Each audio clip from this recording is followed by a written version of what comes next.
ರಂಜಿತ್, ನಿನ್ನ ಮೊಬೈಲ್ ಕೊಡು. ಏನ್ ಡ್ಯಾಡ್, ಸಾಕ್ಷಿ ಹತ್ರ ಮಾತಾಡ್ಬೇಕಾ? ಅಲ್ಲೇ ಕಾಲೇಜ್ಲಿದೆ ನೋಡಿ, ಈಗ ತಾನೇ ಅವಳ ಹತ್ರನೇ ಮಾತಾಡ್ತಿದ್ದೆ ನಾನು. ಕೇಳಿಸ್ಕೊಂಡೆ.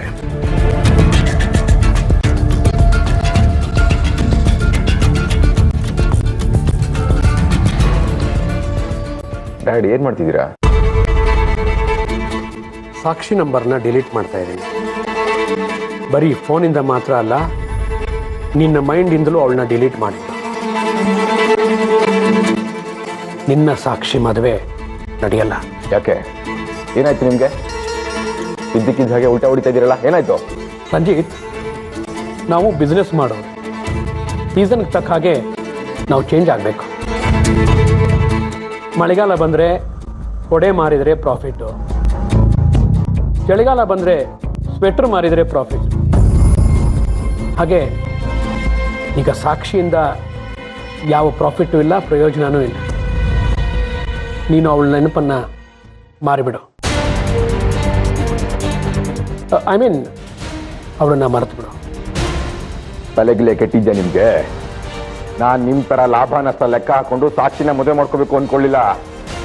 ನಾನು ಅವಳನ್ನ ಲವ್ ಮಾಡ್ತಿದ್ದೀನಿ. ಈ ಲವ್ ಗಿವ್, ಈ ಲವ್ ಸಿನಿಮಾದಲ್ಲಿ ಮಾತ್ರ ಚೆನ್ನಾಗಿರುತ್ತೆ. ರಿಯಲ್ ಲೈಫಲ್ಲಿ ಗಿವ್ ಅಂದರೆ ಗಿವ್ ಆ್ಯಂಡ್ ಟೇಕ್ ಅಂತ. ರಂಜಿತ್, ಇಡೀ ಪ್ರಪಂಚ ನಿಂತಿರೋದೇ ಲಾಭ ನಷ್ಟದ ಲೆಕ್ಕಾಚಾರದಲ್ಲಿ. ಹುಡುಗರು ಬ್ಯೂಟಿ ನೋಡಿ ಲವ್ ಮಾಡ್ತಾರೆ. ಆದರೆ ಹುಡುಗರು back drop, bank balance, salary ನೋಡಿ ಗ್ರೀನ್ ಸಿಗ್ನಲ್ ಕೊಡ್ತಾರೆ. ಅಂದರೆ ಇದು ಒಂಥರ ವ್ಯಾಪಾರನೇ ಅಲ್ವಾ? ಆದರೆ ಸಾಕ್ಷಿ ಆ ಥರದೊಳಲ್ಲ. ನನ್ನ ಹತ್ರ ಇರೋ ಆಸ್ತಿ ನೋಡಿ ಅವಳನ್ನ ಇಷ್ಟಪಡಲಿಲ್ಲ. ನಾನು ಒಳ್ಳೆ ಹುಡುಗ ಅಂತ ಅವಳನ್ನ ಇಷ್ಟಪಡ್ತಿರೋದು. ಆದರೆ ನೀನು ಒಳ್ಳೆ ಹುಡುಗ ಅಲ್ವಲ್ಲಪ್ಪ. ನೀನು ಚಿದಂಬರನ ಮಗ.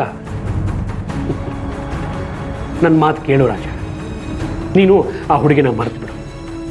ನಿನಗೆ ಸಾಕ್ಷಿಕ್ಕಿಂತ ಚೆನ್ನಾಗಿರೋ ಹುಡುಗಿನ ನೋಡಿ ಮದುವೆ ಮಾಡಿಸ್ತೀನಿ. ಇದು ನನ್ನ ಪರ್ಸನಲ್ ಲೈಫ್. ನೀವು ಇದರಲ್ಲಿ ಎಂಟ್ರಾಗದೆ ಹೋದರೆ ನನಗೆ ನಿಮ್ಮ ಮೇಲಿರೋ ಗೌರವ ಉಳ್ಕೊಳ್ಳುತ್ತೆ. ನಾನು ನಿನಗೆ ಲೈಫ್ ಕೊಟ್ಟವನು. ನಿನ್ನ ಪರ್ಸನಲ್ ಲೈಫಲ್ಲಿ ಎಂಟರ್ ಆಗೋದಕ್ಕೆ ನನಗೆ ಅಧಿಕಾರ ಇದೆ. ರಂಜಿತ್, ನಿನಗೆ ಏನೋ ವಿಷಯ ಹೇಳ್ತೀನಿ. ಸೂರ್ಯ ನನ್ನನ್ನು ಮೀಟ್ ಮಾಡಕ್ಕೆ ಬಂದಿದ್ದ. ಓ, ನಮ್ಮ ಗಣಿ ಪ್ರಾಜೆಕ್ಟ್ಗೆ ಅರ್ಪಿತಾ ಫೋರ್ಜರಿ ಸೈನ್ ಹಾಕ್ಸ್ಕೊಂಡ್ಬಂದಿದ್ದಲ್ಲ, ಆ ಕೇಸನ್ನು ಸೂರ್ಯ ವಾಪಸ್ ತಗೊಂಡಿದ್ದ ತಾನೆ. ಅಲ್ಲಿಗೆ ಅದೆಲ್ಲ ಮುಗೀತು ಅಂತ ನಾನು ಬಹಳ ಸಂತೋಷ ಪಟ್ಟಿದ್ದೆ. ಆದರೆ ಆ ಸೂರ್ಯ ಕೇಸನ್ನು ರೀಓಪನ್ ಮಾಡ್ತಾ ಇದ್ದಾನೆ. ಮಾಡಿಸ್ಲಿ ಬಿಡಿ. ಹಾಗಾದ್ರೆ ಸಿಕ್ಕಾಕೊಳ್ಳೋದು ಅರ್ಪಿತಾ ನಮ್ಮ ಕೆಲಸ ಆಯ್ತಲ್ಲ. ದಡ್ಡನ ಥರ ಮಾತಾಡಬೇಡವ ರಂಜಿತ್. ಆ ಸೂರ್ಯನಿಗೆ ಅಷ್ಟು ಗೊತ್ತಿರಲ್ವಾ ನಾನು ನಮ್ಮ ಗಣಿಯಿಂದ 700 ಟನ್ ಕಾಪರ್ ಸಪ್ಲೈ ಮಾಡ್ತಿದ್ದೀನಿ ಅಂತ? ನೋಡು, ಬೆಲ್ಜಿಯಂ ಕಂಪನಿಗೆ ನಾನು ಅಡ್ವಾನ್ಸ್ ತಗೊಂಡು ಕಮಿಟ್ ಆಗಿದ್ದೀನಿ. ಸರಿಯಾದ ಟೈಮಿಗೆ ನಾನು ಸಪ್ಲೈ ಮಾಡದೆ ಹೋದರೆ 1 to 2 ಫೈನ್ ಹಾಕಬಹುದು ಅಂತ ಅಗ್ರಿಮೆಂಟ್ ಕೂಡ ಸೈನ್ ಮಾಡಿಕೊಟ್ಟಿದ್ದೀನಿ. ನಾನೀಗ ಸಪ್ಲೈ ಮಾಡದೆ ಹೋದರೆ ನಾವು ಬೀದಿಗೆ ಬಂದ್ಬಿಡ್ತೀವಿ. ಅರ್ಥ ಮಾಡ್ಕೊ.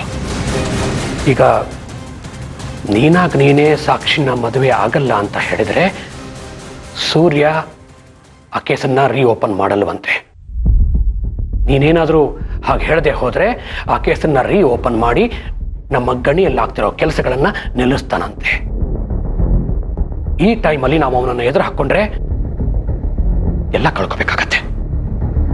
ಅದಕ್ಕೆ ನಿನ್ನ ಸಾಕ್ಷಿನ ಮರೆತು ಬಿಡು.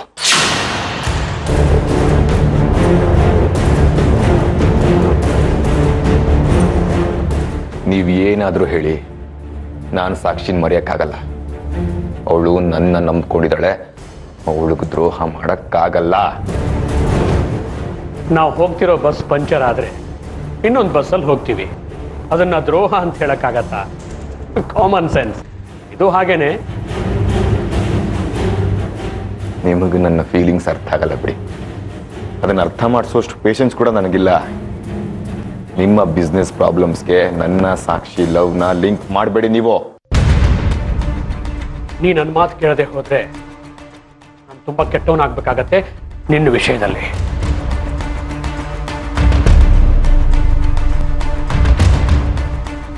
ಅದೇನ್ ಮಾಡ್ತೀರೋ ಮಾಡಿ, I don't care. I love Sakshi. ಹಾಗಾದ್ರೆ ನಾನು ಸೂರ್ಯನ ಮುಂದೆ ಹೋಗಿ ನೀನೇ ನನ್ನ ಮಗ ಅಂತ ಹೇಳ್ತೀನಿ. ಆಗ ಸಾಕ್ಷಿ ನಿನ್ನನ್ನು ರಿಜೆಕ್ಟ್ ಮಾಡ್ತಾರೆ. ಹಾಗೇನ್ ಮಾಡ್ತೀಯಾ? ನಿರೋಷ ನಿಮ್ಮ ಸ್ವಂತ ಮಗಳು ಅಂತ ಅಮ್ಮನಿಗೆ ಹೇಳ್ತೀನಿ. ಆಗ ನೀವೇನ್ ಮಾಡ್ತೀರಾ? ನಿಮ್ಮಮ್ಮನ ಬಿಡ್ತೀನಿ. ನಾನು ಹುಡ್ತಾನೆ ಬಿಸ್ನೆಸ್ ಮನ್ ರಂಜಿತ್. ನನಗೆ ಗೊತ್ತಿರೋದು ಎರಡೇ, ಒಂದು ಪ್ರಾಫಿಟ್, ಇನ್ನೊಂದು ಲಾಸ್. ನೀನು ನಿಮ್ಮಮ್ಮ ನನ್ನ ಬಿಸ್ನೆಸ್ಗೆ ತೊಂದರೆ ಕೊಡ್ತೀರಾ ಅಥವಾ ನಿಮ್ಮಿಂದ ಲಾಸ್ ಆಗತ್ತೆ ಅಂತ ಗೊತ್ತಾದ್ರೆ ನಾನು ನಿಮ್ಮಿಬ್ಬರನ್ನೂ ಕಳ್ಕೊಳ್ಳೋದಕ್ಕೂ ಯೋಚನೆ ಮಾಡಲ್ಲ.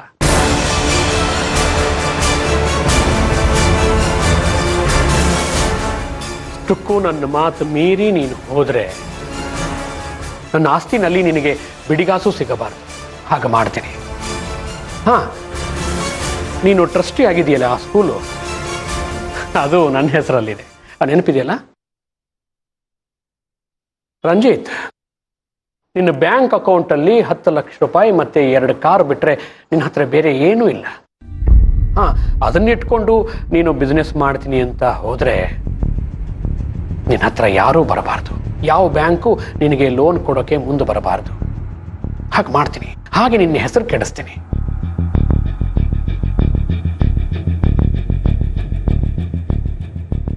I will destroy you completely, my son.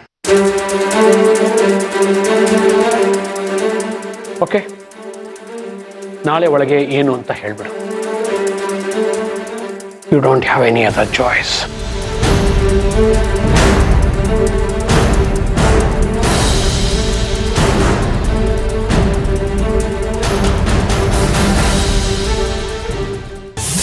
ಏನ್ ಮಾಡ್ತಾ ಇದ್ದೀರಾ ಸೂರ್ಯ ಅವರೇ? ನೀವು ಸಾಕ್ಷಿನ ರಂಜಿತ್ ಜೊತೆ ಮದುವೆ ಮಾಡ್ತೀರಾ? ಅದು ಈ ಜನ್ಮದಲ್ಲಿ ಸಾಧ್ಯ ಇಲ್ಲ. ಮತ್ತೆ ಯಾಕೆ ಅವಳ ಹತ್ರ ಸುಳ್ಳು ಹೇಳಿದ್ರಿ? ಸತ್ಯ ಹೇಳಿದ್ರೆ ಅರಗಿಸ್ಕೊಳ್ಳೋ ಶಕ್ತಿ ಇಲ್ವಲ್ಲ ಅವಳ ಹತ್ರ. ಅದಕ್ಕೆ ಸುಳ್ಳನ್ನ ಸತ್ಯ ಅಂತ ಅನ್ಕೊಂಡು ಸ್ವಲ್ಪ ದಿನ ಸಂತೋಷ ಪಡಲಿ ಅಂತ ಹಾಗೆ ಹೇಳ್ದೆ. ಇನ್ನು ಸ್ವಲ್ಪ ದಿನ ಸುಳ್ಳು ಹೇಳ್ಬೋದು ಅಷ್ಟೇ. ಆಮೇಲೆ ರಂಜಿತ್ನ ಬಿಟ್ಬಿಡು ಅಂತ ಗೋಗರಿಯೋ ಸಂದರ್ಭ ಬರಲ್ಲ ಅನ್ಸುತ್ತೆ. ಸಾಕ್ಷಿನೇ ನಮ್ಮ ಹತ್ರ ಬಂದು ಸಾರಿ ಕೇಳ್ತಾಳೆ. ರಂಜಿತ್ ಒಬ್ಬ ಮೋಸಗಾರ, ಅವನು ನನ್ನನ್ನು ಅವಾಯ್ಡ್ ಮಾಡ್ತಿದ್ದಾನೆ, ನಾನು ನಿಮ್ಮ ಮಾತು ಕೇಳಬೇಕಿತ್ತು ಅಂತ ಕಣ್ಣೀರು ಹಾಕ್ತಾಳೆ. ಅವಳು ನೋಡಿ ನಮ್ಮ ಮನಸ್ಸಿಗೆ ಸಂಕಟ ಆಗುತ್ತೆ. ಅದೇ ಜೀವನ ಪರ್ಯಂತ ಅವಳು ಕಣ್ಣೀರು ಹಾಕೋದನ್ನ ತಪ್ಪಿಸೋದಕ್ಕೆ ಬೇರೆ ಯಾವ ದಾರಿನೂ ನನಗೆ ಕಾಣಿಸ್ತಾ ಇಲ್ಲ. ಇದೆಲ್ಲ ಸಾಧ್ಯ ಅಂತ ನಿಮ್ಗೆ ಅನಿಸ್ತಾ ಇದೆಯಾ? ನನ್ನ ಮೇಲೆ ನಂಬಿಕೆ ಇಲ್ವಾ ನಿಮಗೆ? ದೇವರನ್ನ ನಂಬೋಷ್ಟೇ ನಿಮ್ಮನ್ನ ನಂಬ್ತೀನಿ. ಸಾಕ್ಷಿ ಸ್ವಲ್ಪ ದಿನ ರಂಜಿತ್ನ ಮನಸ್ಸಲ್ಲಿ ಇಟ್ಕೊಂಡು ಕಣ್ಣೀರು ಹಾಕ್ತಾಳೆ. ನಾವು ಆ ಕಣ್ಣೀರನ್ನ ಒರೆಸೋಣ, ಸಮಾಧಾನ ಮಾಡೋಣ. ಆಮೇಲೆ ಕಾಲ ಎಂಥ ನೋವನ್ನು ಮರೆಸುತ್ತೆ. ರಂಜಿತ್ನ ಸಂಪೂರ್ಣವಾಗಿ ಮನಸ್ಸಿಂದ ತೆಗೆದುಹಾಕಿದ ಮೇಲೆ ಒಳ್ಳೆ ಹುಡುಗನ ನೋಡಿ ನಾವು ಮದುವೆ ಮಾಡೋಣ. ನಿನ್ನ ಫೋನ್ ರಿಂಗ್ ಆಗ್ತಾ ಇದೆ ನೋಡು. ನನಗೆ ಮಾತಾಡೋ ಮನಸ್ಸಿಲ್ಲ ಇವಾಗ.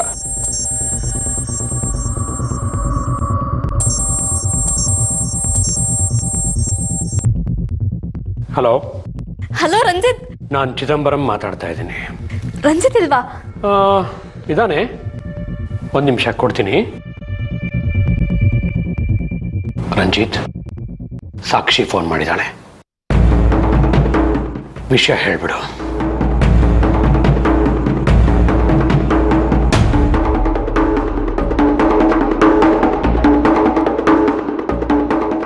ಹಲೋ ರಂಜಿತ್, ನಾನ್ ನಿಮ್ಗೊಂದು ಹ್ಯಾಪಿ ನ್ಯೂಸ್ ಹೇಳ್ತೀನಿ.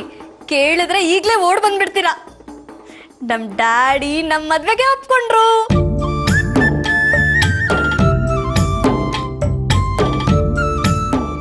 ಡ್ಯಾಡ್, ಸೂರ್ಯ ನಮ್ಮ ಮದುವೆಗೆ ಒಪ್ಕೊಂಡಂತೆ. ಆದರೆ ನನಗೆ ನಿನ್ನ ತಂದೆಗೆ ಈ ಮದುವೆ ಒಪ್ಪಿಗೆ ಇಲ್ಲ ಅಂತ ಹೇಳ್ಬಿಡು.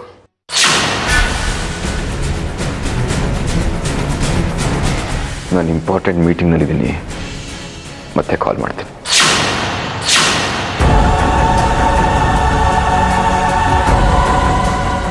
ಗುಡ್. ಅವಳನ್ನ ಹೀಗೆ ಅವಾಯ್ಡ್ ಮಾಡು, ಮೀಟ್ ಮಾಡಕ್ಕೆ ಹೋಗ್ಬೇಡ.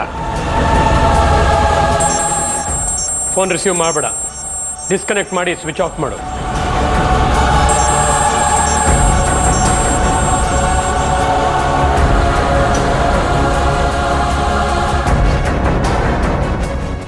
ಹೀಗೆ ಮಾಡ್ತಿದ್ದಾರೆ ಇವರು. ಯಾವತ್ತೂ ಹೀಗೆ ಮಾಡಿಲ್ಲ. ನನ್ನ ಸಂತೋಷ ಹಂಚ್ಕೊಳ್ಳೋಣ ಅಂತ ಫೋನ್ ಮಾಡಿದ್ರೆ ಸ್ವಿಚ್ ಆಫೇ ಮಾಡಿಬಿಟ್ರು. ಡ್ಯಾಡ್, ಸೂರ್ಯ ಮದುವೆಗೆ ಒಪ್ಕೊಂಡಿದ್ದಾನೆ. ಇಷ್ಟು ದಿವಸ ನಾವು ಕಾಯ್ತಾ ಇದ್ದಿದ್ದು ಇದಕ್ಕೆ ಅಲ್ವಾ? ಪ್ಲೀಸ್ ಒಪ್ಕೊಳ್ಳಿ. ಆದರೆ ನನ್ನ ಹತ್ರ ನೀನು ಒಪ್ಕೋಕೂಡ್ದು ಅಂತ ಹೇಳಿ ಕಳಿಸಿದ್ದಾನೆ. ಈಗ ಅವನೇ ಒಪ್ಕೊಂಡಿದ್ದಾನಲ್ಲ. ನನ್ನ ಹತ್ರ ನಿನಗೆ ನೋ ಅಂತ ಹೇಳೋಕೆ ಹೇಳಿ ಮಗಳ ಮುಂದೆ ಎಸ್ ಅಂತ ಹೇಳಿದ್ದಾನೆ. ತುಂಬ ಸೇಫ್ ಗೇಮ್ ಮಾಡ್ತಾ ಇದ್ದಾನೆ ಅವನು ರಂಜಿತ್. ತಾನು ಮಗಳ ಮುಂದೆ ಮದುವೆಗೆ ಒಪ್ಕೊಂಡು ಗ್ರೇಟ್ ಆಗಬೇಕು, ನೀನೇ ಸಾಕ್ಷಿ ಹತ್ರ ನೋ ಅಂತ ಹೇಳಿ ಅವಳ ದೃಷ್ಟಿಯಲ್ಲಿ ಕೆಟ್ಟವನಾಗಬೇಕು. ಈ ಥರ ಪ್ಲ್ಯಾನ್ ಒಂದು. ನೋಡು, ನಮ್ಮ ಕೆಲಸ ಆಗಬೇಕು ಅಂದರೆ ನೀನು ಸಾಕ್ಷಿಗೆ ನೋ ಅಂತ ಹೇಳಲೇಬೇಕು.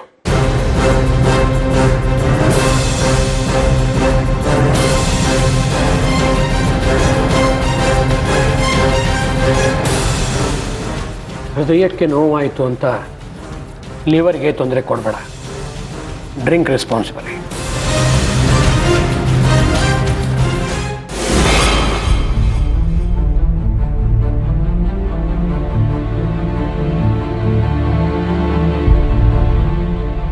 ಸಾಕ್ಷಿ, ಏನಾಯ್ತು?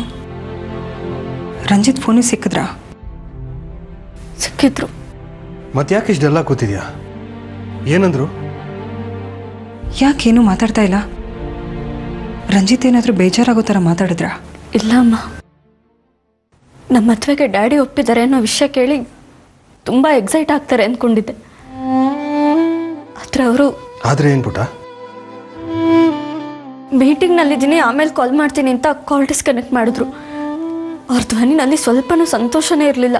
ಮೀಟಿಂಗ್ನಲ್ಲಿ ಇದ್ದಾರೆ ಅಂತ ಹೇಳಿದ್ರಲ್ಲ, ಆಮೇಲೆ ಕಾಲ್ ಮಾಡ್ತಾರೆ ಬಿಡು. ನನ್ನ ಕಾಲ್ ಅಂದರೆ ಎಂಥ ಇಂಪಾರ್ಟೆಂಟ್ ಕೆಲಸ ಇದ್ರೂ ಬಿಟ್ಟು ಮಾತಾಡ್ತಾ ಇದ್ರು. ಆದರೆ ಇವತ್ತು ಯಾಕೋ ಅವ್ರ ಧ್ವನಿಲಿ ತುಂಬ ಟೆನ್ಷನ್ ಇತ್ತು. ಏನು ಅಂತ ಕೇಳೋಣ ಅನ್ನೋ ಅಷ್ಟರಲ್ಲಿ ಸ್ವಿಚ್ ಆಫ್ ಮಾಡಿಬಿಟ್ರು. ಹೋಗ್ಲಿ ಬಿಡು ಸಾಕ್ಷಿ, ಅವರೇ ಕಾಲ್ ಮಾಡ್ತೀನಿ ಅಂತ ಹೇಳಿದಾರಲ್ಲ. ಅಕಸ್ಮಾತ್ ಅವ್ರ ಕೆಲಸದಲ್ಲಿ ಬ್ಯುಸಿಯಾಗಿ ಕಾಲ್ ಮಾಡೋದನ್ನ ಮರ್ತು ಹೋದ್ರೆ ನೀನೇ ಫೋನ್ ಮಾಡಿ ಮಾತಾಡು. ಬೇಕಾದ್ರೆ ನಾನೇ ರಂಜಿತ್ಗೆ ಆಮೇಲೆ ಫೋನ್ ಮಾಡ್ತೀನಿ. ನೀನು ಹೇಳಿದ್ದು ಅವನಿಗೆ ನಂಬಿಕೆ ಬಂದಿಲ್ಲ ಅನ್ಸುತ್ತೆ. ನಾನೇ ಫೋನ್ ಮಾಡಿ ಹೇಳಿದ್ರೆ ನಂಬಿಕೆ ಬರುತ್ತೆ. ಯಾಕೆ ನನ್ನ ಮಗಳು ಫೋನ್ನ ಕಟ್ ಮಾಡ್ತಿದ್ಯಾ, ಫೋನ್ ಸ್ವಿಚ್ ಆಫ್ ಮಾಡಿ ಯಾಕೆ ಅವಳಿಗೆ ಸತಾಯಿಸ್ತಿದ್ಯಾ ಅಂತ ನಾನೇ ಕೇಳ್ತೀನಿ. ಓಕೆನಾ? Thank you dad. ಸರಿ, ಈಗ ಬಾ, ಎಲ್ಲರೂ ಊಟ ಮಾಡೋಣ.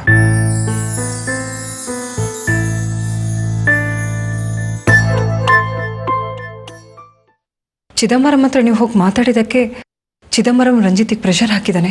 ಅದಕ್ಕೆ ಸಾಕ್ಷಿ ಹತ್ರ ಅವ್ನು ಈ ರೀತಿ ಮಾತಾಡ್ದ ಅಂತ ಹೇಳ್ತಾ ಇದ್ದೀರಾ? ಹೌದಾ ಆರ್ತಿ ಅವರೇ? ಇನ್ಮೇಲೆಲ್ಲ ನಮ್ಮ ಪ್ಲಾನ್ ಪ್ರಕಾರನೇ ನಡೆಯುತ್ತೆ.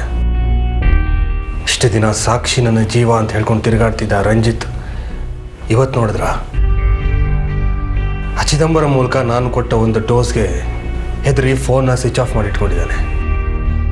ಇದರಲ್ಲೇ ಗೊತ್ತಾಗುತ್ತೆ ಆ ರಂಜಿತ್ಗೆ ನಮ್ಮ ಸಾಕ್ಷಿ ಮೇಲೆ ಎಷ್ಟು ಪ್ರೀತಿ ಇದೆ ಅಂತ.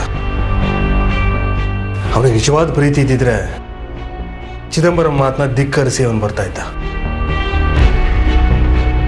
ಆದರೆ ಇದು ನಮಗೆ ಅರ್ಥ ಆಗಿ ಪ್ರಯೋಜನ ಇಲ್ಲ ಸೂರ್ಯರೇ. ಸಾಕ್ಷಿಗೆ ಮೊದಲು ಅರ್ಥ ಆಗಬೇಕು. ಅವಳಿಗೂ ಅರ್ಥ ಆಗುತ್ತೆ.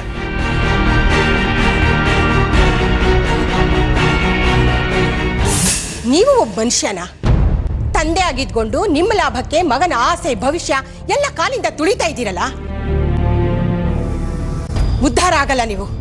ಇಷ್ಟೆಲ್ಲ ಮಾಡ್ತಾ ಇರೋದೇ ಉದ್ಧಾರ ಆಗೋದಕ್ಕೆ. ಎಲ್ಲ ಹಾಳಾದ್ಮೇಲೆ ಯಾರನ್ನು ಉದ್ಧಾರ ಮಾಡ್ತೀರ್ರಿ ನೀವು? ಮನೆಯವ್ರಿಗೆಲ್ಲ ಹೀಗೆ ನೋವು ಕೊಟ್ಟು ಎಷ್ಟು ಕೋಟಿ ಸಂಪಾದನೆ ಮಾಡಿದ್ರೆ ಏನ್ ಬಂತು ಪ್ರಯೋಜನ?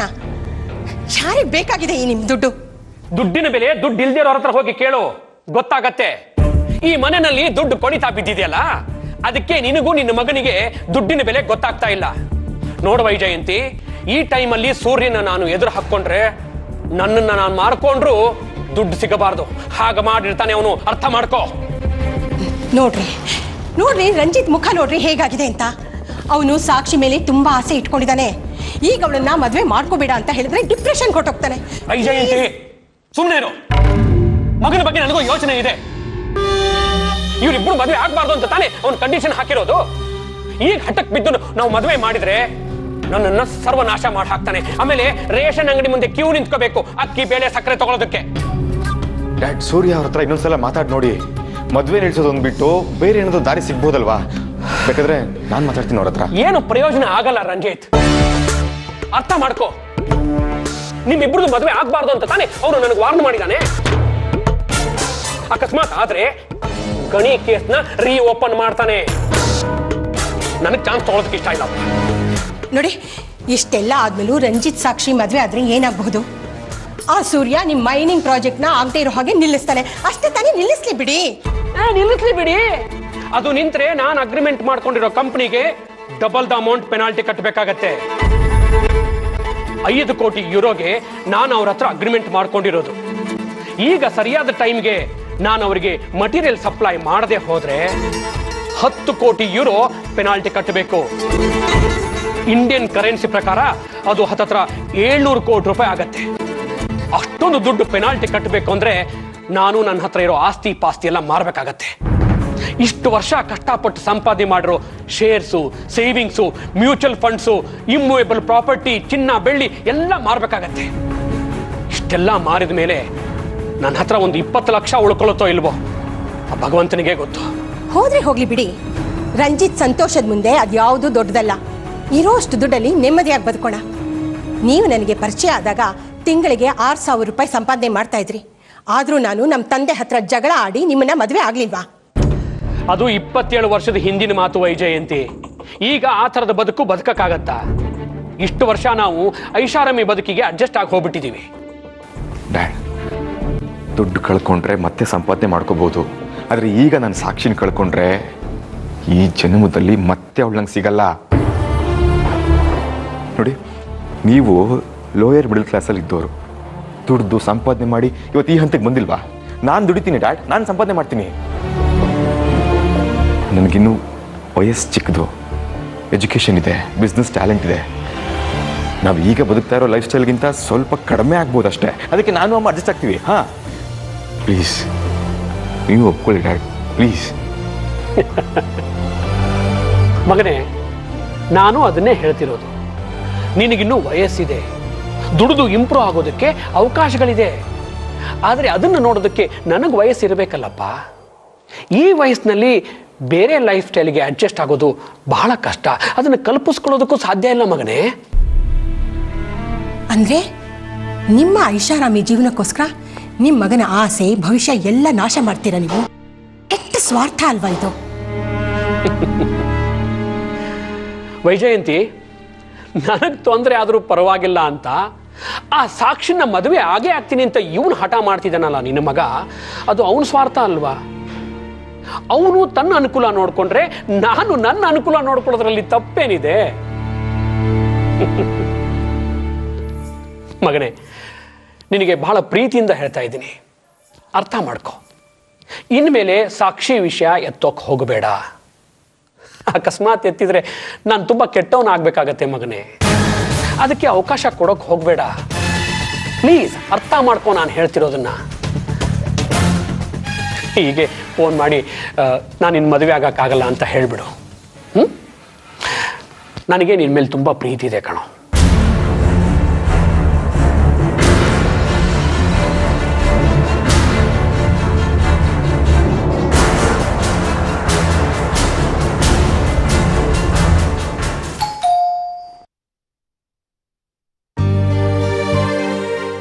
ಬನ್ನಿಮ್ಮ, ಬನ್ನಿ ರಂಜಿತ್.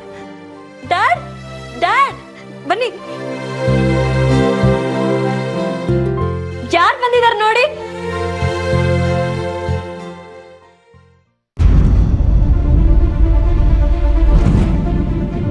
ನಮಸ್ಕಾರ. ನಮಸ್ಕಾರ.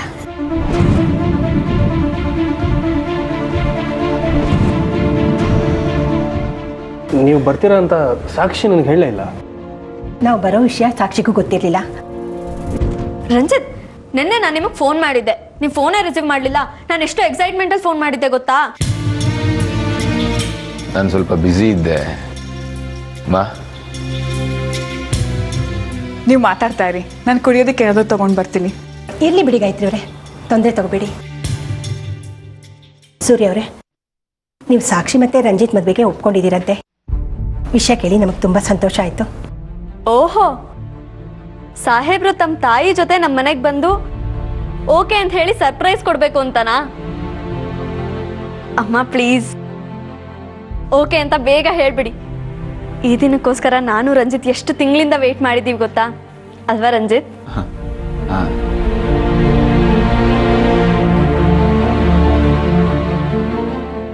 ಅವತ್ತು ಎಂಗೇಜ್ಮೆಂಟ್ ದಿನ ನಡೆದಿದ್ದ ಗಲಾಟೆ ಎಲ್ಲ ನೋಡಿದ್ಮೇಲೆ ನಾನು ಮತ್ತೆ ನಿಮ್ಮ ಮನೆಗೆ ಬರ್ತೀನಿ ಅನ್ನೋ ಕಲ್ಪನೆನೇ ಇರಲಿಲ್ಲ ನನಗೆ.